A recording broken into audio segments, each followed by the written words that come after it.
ਜੇਡੀ ਵੈਂਸ ਹੁਣ H1B ਦੇ ਰੌਲੇ ਰੱਪੇ ਦੇ ਵਿੱਚ ਉਹਨਾਂ ਦਾ ਇਹ ਬਿਆਨ ਆਇਆ ਆ, ਕਹਿੰਦੇ ਵੀ ਇਹ ਜਿਹੜਾ ਤੁਸੀਂ ਆਈਡੀਆ ਸੋਚਦੇ ਹੋ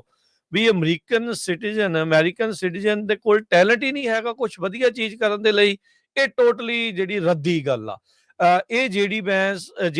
ਜਿਹੜੇ ਵਾਈਸ ਪ੍ਰੈਜ਼ੀਡੈਂਟ ਨੇ ਇਸ ਮੌਕੇ, ਉਹਨਾਂ ਨੇ ਆਪਣੀ ਚੁੱਪੀ ਤੋੜਦੇ ਹੋਏ H1B ਦੇ ਉੱਤੇ ਜੋ ਮਸਲਾ ਬਣਿਆ ਪਿਆ, ਕੰਟਰੋਵਰਸੀ ਜਿਹੜੀ ਉਹ ਚੱਲ ਰਹੀ ਆ, ਉਸ ਦੇ ਵਿੱਚ ਨਿਊਜ਼ਮੈਕਸ ਜਿਹੜਾ ਚੈਨਲ ਆ ਉਹਦੇ ਨਾਲ ਗੱਲਬਾਤ ਕਰਦੇ ਹੋਏ ਆਖਿਆ ਆ ਯੂਨੀਵਰਸਿਟੀਜ਼ ਦੇ ਉੱਤੇ ਕ੍ਰੈਕਡਾਊਨ ਦੇ ਦਰਮਿਆਨ ਇਹਨਾਂ ਦੀ ਇਹ ਜਿਹੜੀ ਇੰਟਰਵਿਊ ਆ ਉਹ ਹੁਣ ਸਾਹਮਣੇ ਜਿਹੜੀ ਉਹ ਆਈ ਹੈਗੀ ਆ। ਉਹਨਾਂ ਨੇ ਕਿਹਾ ਵੀ 50-60 ਦੇ ਵਿੱਚ ਜਦੋਂ ਪਿੱਛੇ ਜਾਂਦੇ ਸੀ, ਅਮਰੀਕਾ ਦਾ ਜਿਹੜਾ ਸਪੇਸ ਪ੍ਰੋਗਰਾਮ ਸੀ ਉਦੋਂ ਤਾਂ ਕੋਈ ਨਹੀਂ ਸੀਗਾ ਇੱਥੇ, ਹੋਰ ਬਾਹਰਲੇ ਮੁਲਕਾਂ ਵਾਲੇ ਅਮਰੀਕਨ ਸਿਟੀਜ਼ਨ ਦੇ ਦੁਆਰਾ ਬਿਲਟ ਕੀਤਾ ਗਿਆ ਸੀ। ਕੁਝ ਜਰਮਨ ਤੇ ਜੂਇਸ਼ ਸਾਇੰਟਿਸਟ ਕਹਿੰਦੇ ਵੀ ਉਦੋਂ ਵਰਲਡ ਵਾਰ 2 ਤੋਂ ਬਾਅਦ ਚ ਜਿਹੜੇ ਉਹ ਆਏ ਸੀ, ਪਰ ਮੋਸਟਲੀ ਅਮਰੀਕਨ ਸਿਟੀਜ਼ਨ ਸੀਗੇ ਜਿਨ੍ਹਾਂ ਨੇ ਇੱਕ ਜ਼ਬਰਦਸਤ ਸਪੇਸ ਪ੍ਰੋਗਰਾਮ ਜਿਹੜਾ ਉਹ ਅਮਰੀਕਨ ਟੈਲੈਂਟ ਦੇ ਨਾਲ ਜਿਹੜਾ ਉਹ ਬਣਾਇਆ ਆ। ਸੋ ਜੇਡੀ ਵੈਂਸ ਕਹਿੰਦੇ ਵੀ ਉਹ ਪੂਰੀ ਤਰ੍ਹਾਂ ਸਪੋਰਟ ਕਰ ਰਹੇ ਨੇ ਪ੍ਰੈਜ਼ੀਡੈਂਟ ਟਰੰਪ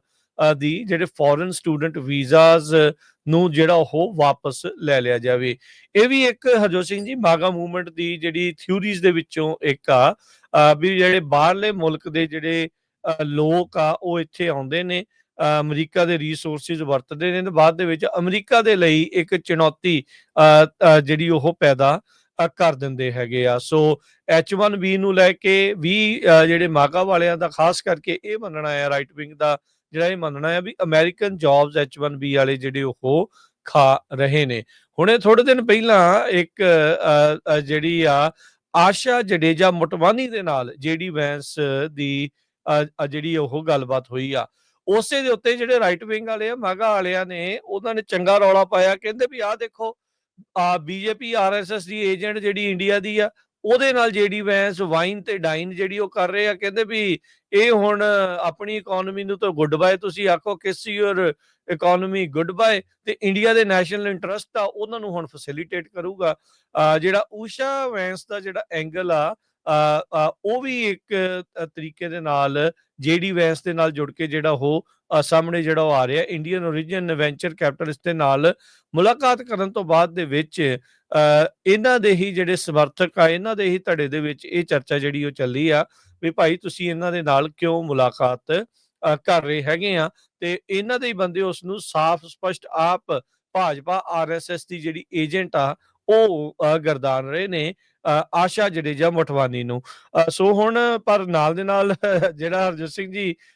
ਅਮਰੀਕਨ ਸਿਟੀਜ਼ਨਸ ਨੂੰ ਤਰਜੀਹ ਦਿੰਦੇ ਹੋਏ H1B ਦੇ ਉੱਤੇ ਜਿਹੜੇ ਸਵਾਲੀਆ ਨਿਸ਼ਾਨ ਇਸ ਗੱਲੋਂ ਜਿਹੜੇ ਉਹ ਖੜੇ ਕਰ ਦਿੱਤੇ। ਕਹਿੰਦੇ ਵੀ ਇਹ ਨਾ ਸੋਚੋ ਵੀ ਅਮਰੀਕਾ ਦੇ ਵਿੱਚ ਹੈ ਨਹੀਂ ਆ, ਵੀ ਟੈਲੈਂਟ ਜਿਹੜਾ ਉਹ ਨਹੀਂ ਹੈਗਾ। ਸੋ ਉਸ ਗੱਲ ਨੂੰ ਉਹਨਾਂ ਨੇ ਰੱਦੀ ਜਿਹੜਾ ਉਹ ਕਰਾਰ ਦਿੱਤਾ ਆ। ਉਦਾਂ ਕਹਿੰਦੇ ਵੀ ਦੇਖਿਆ ਜਾਵੇ USCIS ਨੇ ਹੁਣੇ ਜਿਹੜਾ ਉਹ ਆંકੜਾ ਜਿਹੜਾ ਉਹ ਦੱਸਿਆ ਵੀ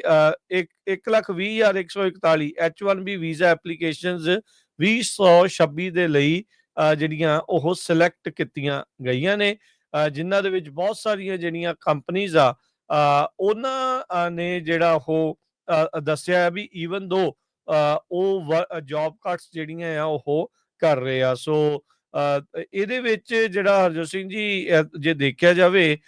ਜਿਹੜੀਆਂ ਬਹੁਤ ਸਾਰੀਆਂ ਕੰਪਨੀਆਂ ਆ ਉਹ H1B ਵੀਜ਼ਾਸ ਦੇ ਉੱਤੇ ਲੋਕਾਂ ਨੂੰ ਇਸੇ ਕਰਕੇ ਸੱਦਦੀਆਂ, ਇਸੇ ਕਰਕੇ ਜਿਹੜੀਆਂ ਬੁਲਾਉਂਦੀਆਂ ਆ ਵੀ ਉਹਨਾਂ ਨੂੰ ਇੱਕ ਸਸਤੇ ਭਾਅ ਦੇ ਵਿੱਚ ਇੱਕ ਇੰਜੀਨੀਅਰ ਜਾਂ STEM ਦੇ ਵਿੱਚ ਕੰਮ ਕਰਨ ਵਾਲੇ ਜਿਹੜੇ ਲੋਕਾਂ ਦੀ